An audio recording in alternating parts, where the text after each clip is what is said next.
Hi all, welcome back to my channel Unique Eats. ഇന്ന് ഞാൻ വന്നിട്ടുള്ളത് പെർഫെക്റ്റ് ആയിട്ടുള്ള നല്ല സ്പോഞ്ചി ആയിട്ടുള്ള ഒരു റെഡ് വെൽവെറ്റ് കേക്കിൻ്റെ റെസിപ്പി ആയിട്ടാണ്. അപ്പോൾ 1/2 കിലോ അളവിലുള്ള റെഡ് വെൽവെറ്റ് കേക്കൊക്കെ ഉണ്ടാക്കുകയെന്നുണ്ടെങ്കിൽ നിങ്ങൾക്ക് ഉണ്ടാക്കാൻ പറ്റിയിട്ടുള്ള ഒരു കേക്കാണ് കേട്ടോ ഇത്. ഈ ഒരു കേക്കിൻ്റെ വെയിറ്റ് വരുന്നത് 250 ഗ്രാമാണ്. നമ്മളതെല്ലാം കൂടെ ഐസിങ് ചെയ്ത് കഴിയുമ്പോൾ കറക്റ്റ് 1/2 കിലോ അളവിലുള്ള റെഡ് വെൽവെറ്റ് കേക്ക് നമുക്ക് ഉണ്ടാക്കാൻ പറ്റും.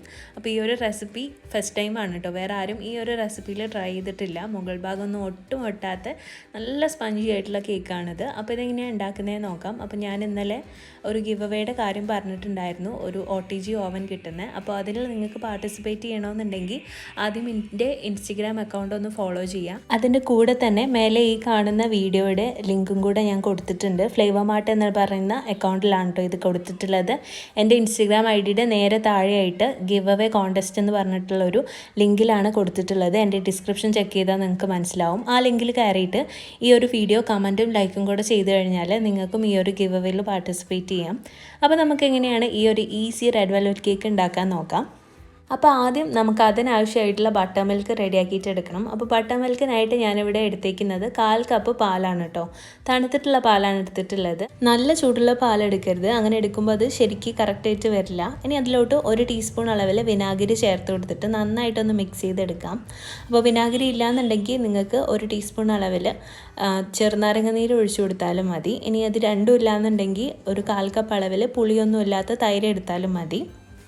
അത് മാറ്റി വയ്ക്കാം. നമ്മൾ ബാക്കിയുള്ള സാധനങ്ങളൊക്കെ റെഡിയാക്കുമ്പോഴേക്കും ബട്ടർ മിൽക്ക് അവിടെ റെഡി ആയിട്ടുണ്ടാവും. ഇനി ഡ്രൈ ഇൻഗ്രീഡിയൻസ് ഒക്കെ ഒന്ന് അരച്ചെടുക്കാം. അതിനായിട്ട് ഞാനിവിടെ എടുത്തേക്കുന്നത് 1/2 കപ്പ് അളവിൽ മൈദയാണ്. ആ മൈദയിൽ നിന്ന് നമ്മൾ 1 ടേബിൾ സ്പൂൺ അളവിൽ മൈദ മാറ്റി കൊടുത്തതിന് ശേഷം അതിലോട്ട് 1 ടേബിൾ സ്പൂൺ അളവിൽ കോൺഫ്ലവർ ചേർത്ത് കൊടുക്കുകയാണ്. നമ്മുടെ കേക്ക് പെട്ടെന്ന് ബേക്ക് ആവാൻ വേണ്ടിയിട്ടും അതേപോലെ തന്നെ നല്ല സോഫ്റ്റ് ആയിട്ടിരിക്കാൻ വേണ്ടിയിട്ടുമാണ് കേട്ടോ നമ്മൾ കോൺഫ്ലവർ ചേർത്ത് കൊടുക്കുന്നത്.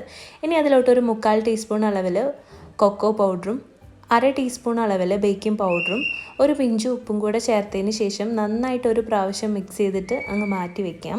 അപ്പോൾ ഒരു പ്രാവശ്യം മിക്സ് ചെയ്തെടുത്താൽ മതി, 3 പ്രാവശ്യം മിക്സ് ചെയ്യേണ്ട ആവശ്യമൊന്നുമില്ല. അതേപോലെ നമ്മൾ കൊക്കോ പൗഡർ എടുക്കുന്ന സമയത്ത് ലൈറ്റ് കൊക്കോ എടുക്കാൻ വേണ്ടിയിട്ട് ശ്രദ്ധിക്കുക. അതാകുമ്പോൾ കേക്കിന് നല്ലൊരു കളർ കിട്ടും. ഇതിപ്പോൾ ഞാനൊരു പ്രാവശ്യം അരിച്ച് മാറ്റി വെച്ചേക്കുന്നതാണ്.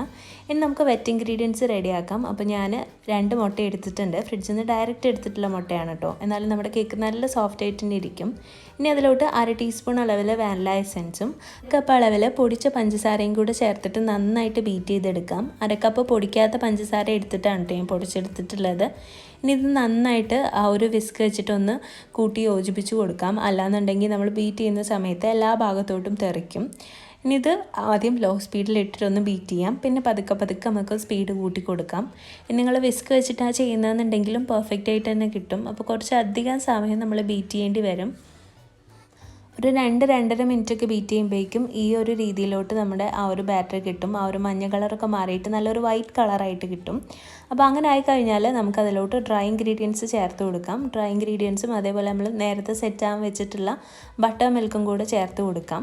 അപ്പോൾ ആദ്യം കുറച്ച് ഡ്രൈ ഇൻഗ്രീഡിയൻസ് ചേർത്തതിന് ശേഷം അതിൻ്റേക്ക് കുറച്ച് ബട്ടർ മിൽക്ക് ആഡ് ചെയ്ത് കൊടുത്തിട്ട് പതുക്കെ പതുക്കെ അങ്ങ് ഫോൾഡ് ചെയ്തെടുത്താൽ മതി. ഒരേ സമയം കുറേ ഡ്രൈ ഇൻഗ്രീഡിയൻസ് ഇട്ടിട്ട് ഫോൾഡ് ചെയ്യാണ്ടിരിക്കുക. അങ്ങനെ ഫോൾഡ് ചെയ്യുമ്പോൾ ഓവർ ഫോൾഡ് ആയിട്ട് നമ്മുടെ കേക്കിൻ്റെ നടുഭാഗം കൊഴിഞ്ഞു പോകാനും അതേപോലെ കേക്ക് ഒട്ടാനൊക്കെയുള്ള ചാൻസ് ഉണ്ട്. അപ്പോൾ ഞാനിവിടെ 2ാമത്തെ ബാച്ചും കൂടെ ഇട്ട് കൊടുത്തിട്ടുണ്ട്. അങ്ങനെ ഒരു 3 ബാച്ചായിട്ടാണ് കേട്ടോ ഞാനിത് ഫോൾഡ് ചെയ്തെടുത്തിട്ടുള്ളത്. ഇനി അതിലോട്ട് ഒരു 1/2 ടേബിൾ സ്പൂൺ അളവിൽ സൺഫ്ലവർ ഓയിലും കൂടെ ചേർത്തിട്ട് ഇതേപോലെ ഒന്ന് ഫോൾഡ് ചെയ്തെടുക്കുക. ഇനി നമ്മൾ കംപ്ലീറ്റ് ആയിട്ട് ഫോൾഡ് ചെയ്ത് കൊടുത്തതിന് ശേഷം നമുക്ക് ഈ ഒരു കളർ ചേർത്ത് കൊടുക്കാം. ഞാനിവിടെ 1 ടീസ്പൂൺ അളവിലാണ് കേട്ടോ കളർ ചേർത്ത് കൊടുത്തിട്ടുള്ളത്. ടൊമാറ്റോ റെഡാണ് ഞാൻ എടുത്തിട്ടുള്ളത്. അത്യാവശ്യം നല്ല കളർ കേക്കിന് കിട്ടിയിട്ടുണ്ടായിരുന്നു. നിങ്ങളുടെ കയ്യിൽ ടൊമാറ്റോ റെഡ് ഇല്ലയെന്നുണ്ടെങ്കിൽ റാസ്ബെറി റെഡ് വെച്ചിട്ടും ഇതേ കളർ കൊടുത്താൽ മതി. 1 ടീസ്പൂൺ അളവിൽ ചേർത്ത് കൊടുക്കുക. കളർ ഒട്ടും ഇല്ലയെന്ന് തോന്നുകയാണെന്നുണ്ടെങ്കിൽ ഒരു 1/2 ടീസ്പൂണും കൂടെ ചേർത്ത് കൊടുത്താൽ മതി. അപ്പോഴേക്കും നല്ല കളറായിട്ട് കിട്ടും. ഇനി ഇത് നന്നായിട്ടൊന്ന് ഫോൾഡ് ചെയ്തിട്ട് നമുക്കിത് ബേക്ക് ചെയ്യാനായിട്ട് വെക്കണം. അപ്പോൾ ബേക്ക് ചെയ്യാനായിട്ട് ഞാനിവിടെ എത്തിക്കുന്നത് 6 ഇഞ്ചിൻ്റെ ഒരു ഇതേപോലെയുള്ള ഒരു ബേക്കിംഗ് പാനാണ്. അപ്പോൾ നിങ്ങൾക്കിത് 7 ഇഞ്ചിൽ ചെയ്ത് കഴിഞ്ഞാൽ ഇത്ര ഒരു ഹൈറ്റ് കിട്ടില്ല. അതുകൊണ്ടാണ് ഞാൻ 6 ഇഞ്ചിൽ ചെയ്യുന്നത്. അപ്പോൾ ഈ ഒരു പാന് ഞാൻ ബട്ടർ പേപ്പർ വെച്ചിട്ട് ഗ്രീസ് ചെയ്തെടുത്തിട്ടുണ്ട്. ഗ്രീസ് ചെയ്യുന്ന സമയത്ത് കുറച്ച് ഓയിൽ വെച്ചിട്ടൊന്ന് ഗ്രീസ് ചെയ്യുക. ഒരുപാട് ഓയിലായി കഴിഞ്ഞാൽ സൈഡ് ഭയങ്കര ഭയങ്കര ഹാർഡായിട്ടിരിക്കും. ഇനി ഞാനിത് ഈ പാത്രത്തിലോട്ട് മാറ്റിയിട്ട് 10 മിനിറ്റ് ഹൈ ഫ്ലെയിമിൽ പ്രീ ഹീറ്റ് ചെയ്തിട്ടുള്ളൊരു ബിരിയാണി പോട്ടിലോട്ടാണ് കേട്ടോ ഇറക്കി വെച്ച് കൊടുക്കുന്നത്. ഈ ഒരു പോട്ട് ഞാൻ 2 വർഷമായിട്ട് ഉപയോഗിക്കുന്നതാണ്. ഒരു കുഴപ്പമില്ല, നന്നായിട്ട് തന്നെ ഇരിക്കുന്നുണ്ട്. അപ്പോൾ ഇതേപോലെ ഇറക്കി വെച്ച് കൊടുത്തതിന് ശേഷം നമുക്ക് ഒരു 1 അല്ലെങ്കിൽ 2 മിനിറ്റ് ഹൈ ഫ്ലെയിമിൽ തന്നെ ഇട്ടിട്ട് പിന്നെ ലോ ഫ്ലെയിമിലോട്ട് മാറ്റി കൊടുത്താൽ മതി. വെക്കുന്ന സമയത്ത് അതിന് ഹോൾസ് ഉണ്ടെന്നുണ്ടെങ്കിൽ ഇതേപോലെ എന്തെങ്കിലും ഒരു പേപ്പറോ അല്ലെങ്കിൽ ഒരു തുണിയോ വെച്ചിട്ട് അടച്ചിട്ട് വേണം ബേക്ക് ചെയ്യാൻ വേണ്ടിയിട്ട്.